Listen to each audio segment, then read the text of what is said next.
যখন সালটি মেবি 2021 অথবা 22 হবে, আমি যখন চট্টগ্রাম ক্যান্টনমেন্টের মধ্যে বাংলাদেশ সেনাবাহিনীতে ইন্টারভিউ দিতে গিয়েছিলাম। আমাদের সেদিন প্রায় 300 লোকের মাঠ পড়েছিল। আমাদের 300 জন মাঠ পড়ছিল, তাদের মধ্যে নেওয়া হয়েছিল, নিয়োগ পাইছিল প্রাথমিকভাবে 3 জন। তো সেখানে বলছিল যে এই মানে কোন ক্ষুদ্র নৃগোষ্ঠী আছে কিনা, যারা হচ্ছে উপজাতি পাহাড়ে বসবাস করে, এরকম কোন ক্ষুদ্র নৃগোষ্ঠী আছে কিনা। তো কারণ হচ্ছে তাদের ক্ষেত্রে হয় যে কি, আমাদের বাংলাদেশি যারা আছে তাদের ছেলেদের ক্ষেত্রে 5 ফুট 6 ইঞ্চি, মেয়েদের ক্ষেত্রে 5 ফুট 4 ইঞ্চি। যদি সমান সমান হয় তা হয় না, এর থেকে আরো একটু প্রায় 1 ইঞ্চি 1.5 ইঞ্চি মতো আর বাড়তি লাগে, তাহলে ওদের স্কেলে এটা বরাবর আসে। তো মেয়েদের ক্ষেত্রে কি হয়, 5 ফুট 4 ইঞ্চি, আর ছেলেদের ক্ষেত্রে 5 ফুট 6 ইঞ্চি। কিন্তু চাকমাদের ক্ষেত্রে, যারা ক্ষুদ্র নৃগোষ্ঠী জাতি আছে বাংলাদেশের মধ্যে, তাদের জন্য ছেলেদের ক্ষেত্রে 5 ফুট 4 ইঞ্চি, মানে বাংলাদেশি মেয়েদের জন্য যে হাইটটা, ওইটা হচ্ছে চাকমা ছেলেদের জন্য হাইট, এবং চাকমা মেয়েদের হাইট হচ্ছে 5 ফুট 2 ইঞ্চি হলে ওরা নিয়োগ পায়। বাকি সবকিছু ঠিকঠাক থাকলে আর কি, হাইটের ক্ষেত্রে 5 ফুট 2 ইঞ্চি হলেই চলে। তো আমাদের থেকে প্রায় 2 ইঞ্চি কম।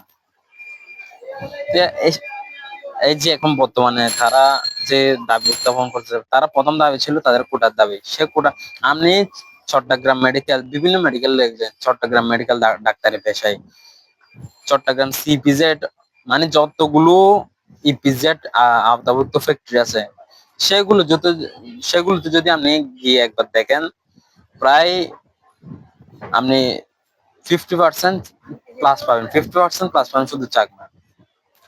তারা মনে হয়, আমার মনে হয় যে তারা যখন সেখানে গিয়া হয়, মানে একটু বড় হয়, তারা আর গ্রামের মধ্যে থাকে না, পাহাড়ের মধ্যে থাকে না, তারা একদম সমতলে চলে আসে, বসবাস করে। That's enough.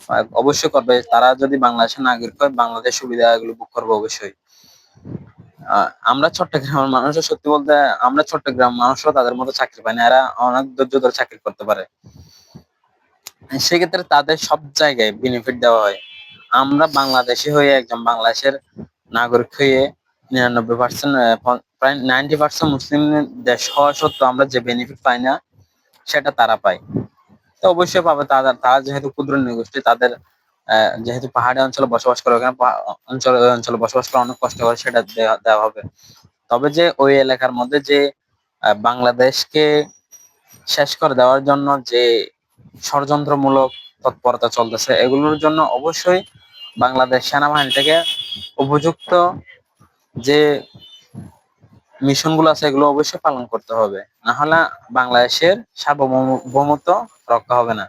এই জন্য ওইখানে সেনাবাহিনী থাকে, তারা থাকে বিধায় আমাদের লাইফ সেফ অনেকটা।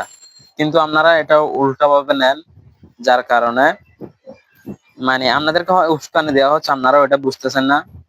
এমন সময় দেখবেন যে আপনাদের ঘরে গিয়ে আপনাদের নিজেদের ঘরেও আপনারা সেভ না। কিন্তু এখন সেনাবাহিনী ওখানে আছে বিদায় আপনারা ভালোভাবে এখন বসবাস করতে পারতেছেন। কিন্তু আপনাদের একটু কথা বলে না, মানে এই ভালো থাকলে ভূতে কিলে একটা কথা আছে, মানে কুত্তার পেটে গিয়ে হজম হয় না। চট্টগ্রামের ভাষায় একটা কথা আছে, কুত্তার পেটে গিয়ে হজম হয় না, এরকম একটা অবস্থা। কিন্তু সবার জন্য এই কথাটা বলতেছি না, যারা উগ্রবাদী সৃষ্টি করতেছেন ওখানে, তাদের জন্য এই কথাটা বলা হচ্ছে।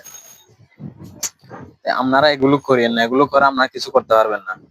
আমরা আমরা আমরা যারা ভালো, যারা হচ্ছে নিজ দেশকে আসলে সত্যিকারের দেশপ্রেমী, আমরা তাদের পাশে আছি। আর যারা উগ্রবাদী ছড়াবেন, আপনারা মানে এটা বেশি দূরে এগিয়ে নিয়ে যেতে পারবেন না। আমাদের খুব দ্রুত আইনের আওতায় আনা হবে অবশ্যই। এত কিছু দেওয়ার পরেও কেন আপনারা এমন করেন, আমি আসলে বুঝি না। আসলে এই যে চট্টগ্রাম নিয়ে কেন এত পুরা আপনারা হচ্ছে একদম আন্তর্জাতিক লেভেল থেকে একদম গিয়া পর্যন্ত, পাড়া মহল্লা পর্যন্ত, কেন আপনাদের এত মাথা ব্যথা এই চট্টগ্রাম নিয়ে? আমরা সব বুঝি, বুঝছেন, বুঝতেও আমরা এগুলো নিয়ে কথা বলি না, কারণ আমরা অত বড় মানুষ না যে এগুলো নিয়ে কথা বলার মতো আমরা কেউ না। সরকার থাকতে আমরা এগুলো নিয়ে কথা বলি না। সরকার আর যতটুকু চেষ্টা করতেছে দেখতেছে, আপনারা ওখানে নতুন নতুন প্রায় অলরেডি 7টা নাকি 9টা আমরা সংগঠন করে ফেলতেছেন, যাদের যাদের নিজস্ব পতাকা উত্থাপন করছেন, নিজস্ব আহ অস্ত্রের কারখানা বানাচ্ছেন, তাহলে এগুলো কি আমাদের দেশের জন্য হুমকি নয়?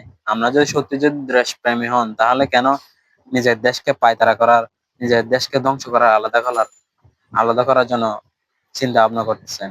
এই কাজগুলো ভালো নয়। আপনারা যদি ভালো ভালো থাকেন, সত্যিকারের দেশপ্রেম হন, আমরা তো একসাথে এই চট্টগ্রামে যারা আছে, আমার নিজেরই চাকমা অনেক ফ্রেন্ড আছে, যেমন রূপন চাকমা, অতুল চাকমা, তারপর আরো কয়েকজন আছে আমার নিজের। আমি অনেকদিন চাকমাদের সাথে ছিলাম, তারা অনেক ভালো মিশুক টাইপের। কিন্তু আপনারা যারা উগ্রবাদী ছড়াচ্ছেন, আপনাদের মতো না ওরা। তো এগুলো বেশি দূর করতে পারবে না, এগুলো যত দ্রুত সম্ভব বন্ধ করুন।